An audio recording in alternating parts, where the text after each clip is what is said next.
welcome back. Another week, 8.4b, graphing rational functions.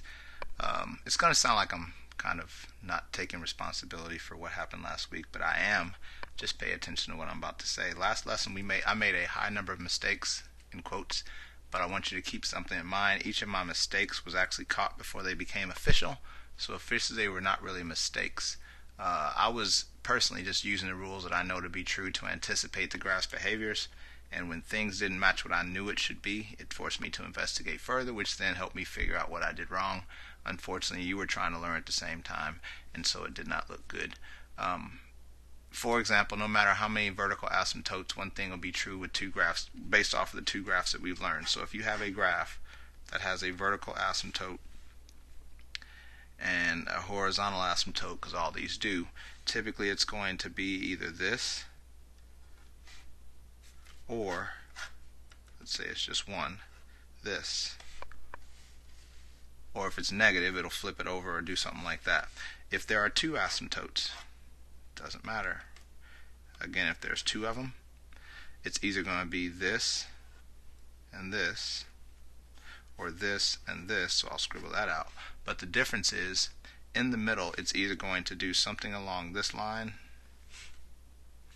or it's going to do something like this to where it's a parabola, so, or kind of parabolic shape. So no matter what, even if it had three, so let's say it had three asymptotes, so one here, one there, it'll again have something going on. Depending on what's going on, it'll be either here or here, and then these will be the same thing. They're either going to be something like this and another U or something here, but these are usually going to be either parabolas or the ones that actually go through. And on the outside it's going to be the same. And so when I looked at some of those graphs, actually I have it right here, what threw me off on this was that I had an asymptote and I drew a second asymptote, but I forgot that that second asymptote was really not an asymptote, it was a hole. So like I said, it was just some things that I knew that I was using as I thought about it, but you know.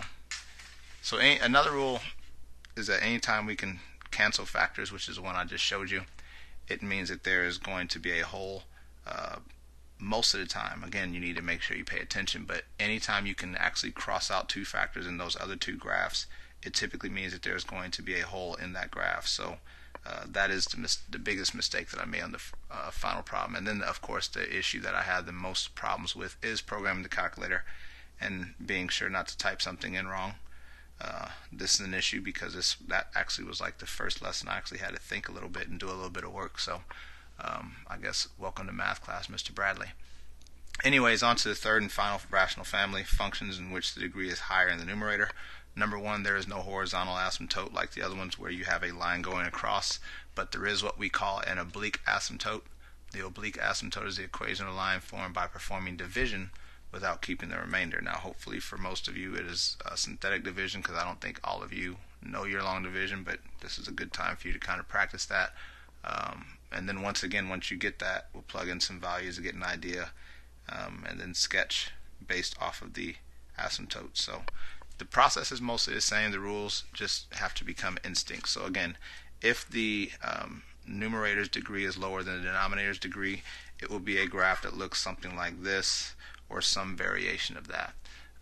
And then the ones we're looking at are the ones where the numerator is higher. So what do we do with this? Again, we just kind of check it out and we investigate and we plug some things in and see what's going to happen. So again, this family is the one where the numerator is higher. So what we will do is find the vertical asymptote, because there is no horizontal asymptote, and that is at x equals 0. Next thing we need to do is find the oblique asymptote, and that is by doing the division. Well, this is easy enough. This is a monomial, so this is going to be 6x squared. 6x minus 3 plus 2 over x. And so notice I said that you want the equation without the remainder, because x doesn't actually go into 2, and so it means that your oblique asymptote is 6x minus 3. So what we do is we know that x equals 0 is our asymptote there, so we don't need to draw it because it is part of the axis. We then graph 6x minus 3 with a dashed line. So 1, 2, 3 down, 1, 2, 3, 4, 5, 6, and over 1 with a dashed line. I need a ruler. There it is.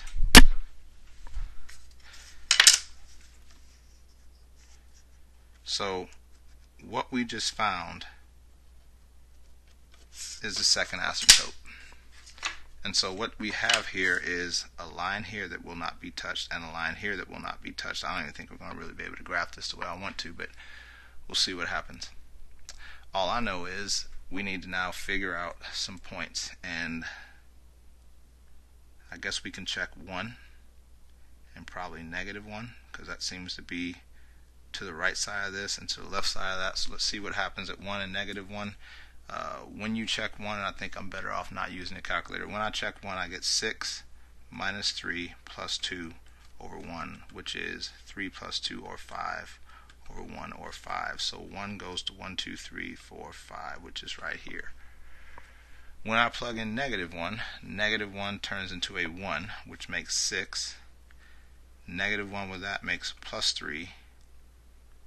And then plus 2 over -1, which is 6, 9, 11 over -1, which is -11. So yeah, I figured 1, 2, 3, 4, 5, 6, 7, 8, 9, 10, 11. So let's just go ahead and have that about right there.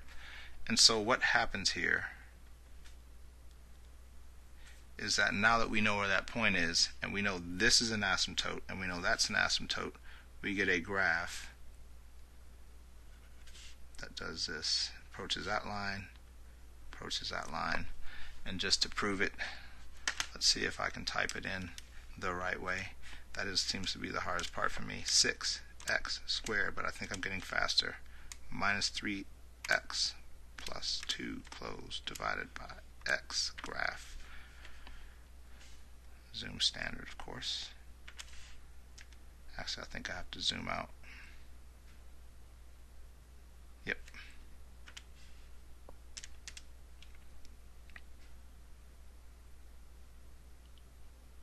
And that looks like a line, but again, if you zoom into your box here, you should notice, or we hope to see, that this approaches that line but does not touch it. Yes, I finally got one right. But yes, that's what we're looking at there. So again, generally, that's the family that you're dealing with. They're really not hard to do.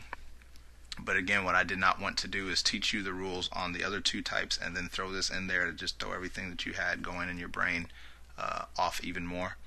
Hopefully you've absorbed that a little bit, but again, this isn't so bad. Again, here, it's in the family where the numerator is higher than the denominator, so we will still have a vertical asymptote, and that is at the value that makes this 0, which is at x equals -4.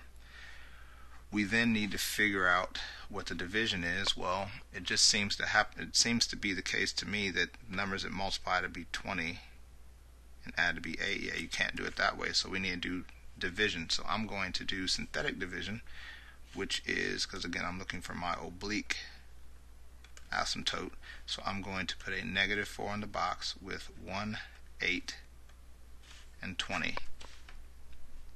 Bringing down 1, multiplying, adding, multiplying, adding. That's my remainder, but this doesn't really matter because what we have here is x plus 4 as our answer there. So again, what we're looking at is go to x equals -4, that represents my asymptote.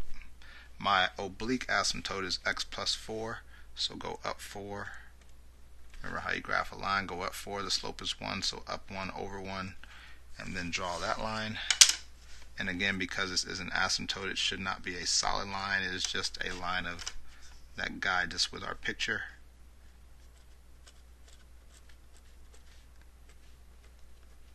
And again, we should see about the same type of picture. We just got to figure out where the dot is. I've never really seen one where the dot was here, but if it was, it would just approach those two. But again, picking 2 points on those sides, I'm going to pick -3 and -5. Negative 3 squared is 9, minus 24 plus 20 over negative 1, because that would be negative, I'm sorry, positive 1, because that would be negative 3, so that would be positive. That is negative 4 plus 9, which is, I believe, 5. So 1, 2, 3, 4, 5, which puts me here.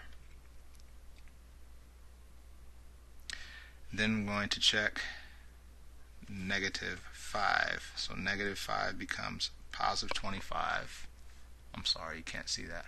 Positive 25 minus 40 plus 20 over negative 1. That makes positive 5. No, that makes 45 minus 40, which is 45 minus 40, which is 5. Am I messing up again? I think I am. 5 squared is 25. Negative 40 plus 20. That makes negative 20. It is 5, so negative 1 is 5. I'm sorry, negative... Oh, it is negative 5, because that's 5 with a negative 1. I'm like, it shouldn't be a 5. Again, what I know about it is, if this is up here, it's usually going to be down there. The fact that I got 5 meant that something was wrong, and the reason it was wrong is because that does make 5, but when you divide it by negative 1, it makes negative 5. So something here, and again, once you get that, you understand it's going to approach this asymptote, it's going to hit that line, and then it's going to curve that way. It's going to approach this asymptote, it's going to hit that line, and then curve that way. And again, just to prove it, and this is the last one I'm going to type in, I promise, x squared plus 8x plus 20 divided by x plus 4 graphed. Of course I have to zoom out again.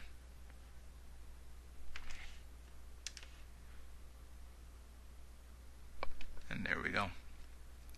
So again, the graphs really aren't that hard. It's just making sure you know what to do when you see each one. So that's just going to rely mostly on your ability to just remember the family. And this is the last one before I give you a secondary video with some graphs on it that I want you to work on, and of course pause it and then try it out and see what you do. So this last one here, again, the family is that the numerator is higher than the denominator, and so our vertical asymptote is going to be, if you were to set that equal to 0, it would add 1 divided by 2, so it'll be x equals 1/2. My oblique asymptote, I'm just going to assume that we don't know how to do that, because remember, you could use just the number 1/2 and go ahead and do your synthetic division, but this is more of a lesson and review also. So we are going to put 2x minus 1 outside. We're going to put x squared plus 4x plus 4 on the inside, and hopefully while doing this you'll bring this back to your memory. Remember that what we are doing is trying to make this match that. And this is interesting because I have a 2 here and I need it to be a 1, which means I need to multiply it by, oh, this is going to be fun, by 1/2. Because 2 times 1/2 is 1. If you remember, because there are 2 terms, I start over the second term, and I usually match whatever variable is right there. So 1/2 x is going to be there. When I multiply 1/2 x times 2, of course, I get x squared. When I multiply 1/2 x by negative 1, I get negative 1/2 x. I then switch my signs over, and I get 4.5 x, which I will call... what, 4.5 is what, 9/2? Oh, this is really going to be fun. So what do I multiply 2 by to make it 9/2? To figure that out, let's think about something. What would I multiply 2 by to make it 4? In order to figure that out, I would do 4 divided by 2. And again, this is usually what I do when I get stuck on an idea. Or I have an idea, but I don't know which direction to go. I know division's a way, but what's the order? Well, I know the answer for 2 and 4. If I wanted 2 to become a 4, my answer is 2. And the only way I get 2 is if I do that number divided by this. So I'm going to do 9/2 divided by 2, which is the same as 9/2 times 1/2, which is 9/4, which is 2 1/4.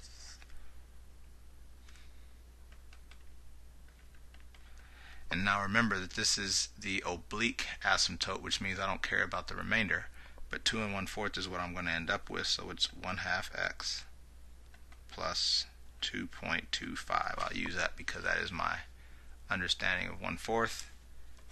And remember that this graph is not going to be perfect anyway. So we go up to 2.25. So 1, 2, 3, 2.25 would be about here. Again, it's not going to be perfect, but it should be pretty close.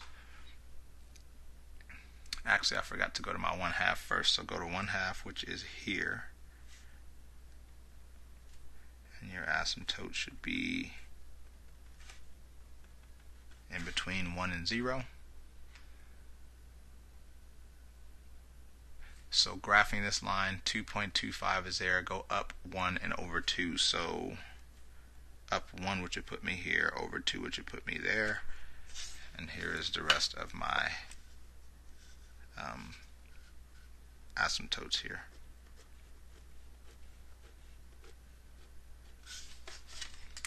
And so again, hopefully you understand the graph is probably going to look something like this. Again, that's the hard part is over. The hard part is making sure you know to find the vertical asymptote, make sure you know to find the oblique asymptote, which is what I'm looking for because this degree is higher. Make sure you know how to do a division. But again, once you get past all that, and yes, even that was ugly, but it's really not that bad. You just kind of you're drawing a sketch. Again, your sketches aren't going to be perfect, but once you get past that point, the graphs are really about the same. Now you're going to plug in the number. I would plug in 1 and 0. So when I plug in 1, again, I think I'm doing much better without the calculator. I get 1 plus 4 plus 4 over, that'll be 2 minus 1, which is 1, which is 4, 8, 9 over 1, or 9. So 1 goes up 1, 2, 3, 4, 5, 6, 7, 8, 9, which puts me about here. And again, you can assume that's going to somehow curve that way. Of course, the graph that you do will look better than this. I hope. Actually, probably won't, because it's pretty tough to do if you really haven't worked with it. Now we check 0 and 0. Remember, is an easy number because that goes away, which leaves me 4. That goes away, which leaves me -1, which gives me the answer of -4. So 0 goes down 1, 2, 3, 4, which puts me here. And again, what's going to happen is that's going to approach this line. I should probably check other points, but for the sake of math, we understand it's going to look something like that. Now, again, this probably does come down a little bit, which is why you probably want to check another number to see what 2 would be and what all those would be. But again, in terms of your general understanding, and we'll do that on our assignment part, which is to pick, if that number is weird in our assignment, we are going to actually pick another point, but I want to finish your lesson first because I see I'm getting to the 18-minute mark. But again, what I would do is I would pick another number here, maybe here, and then make sure I knew what the points were doing. Was it down here? Was it up here? What was it going? But again, that is the general idea. So your overall thing to take with your second video, which has all the graphs, is if the degree is higher on the bottom, then you have a vertical asymptote and a horizontal asymptote. If the degree is equal, then you have a vertical asymptote and a horizontal asymptote. The problem is you need to make sure you know which ones are which. And if this is higher, then you have a vertical asymptote and an oblique asymptote. And also don't forget that no matter what your picture does with the other types, it's going to do something like this on the ends.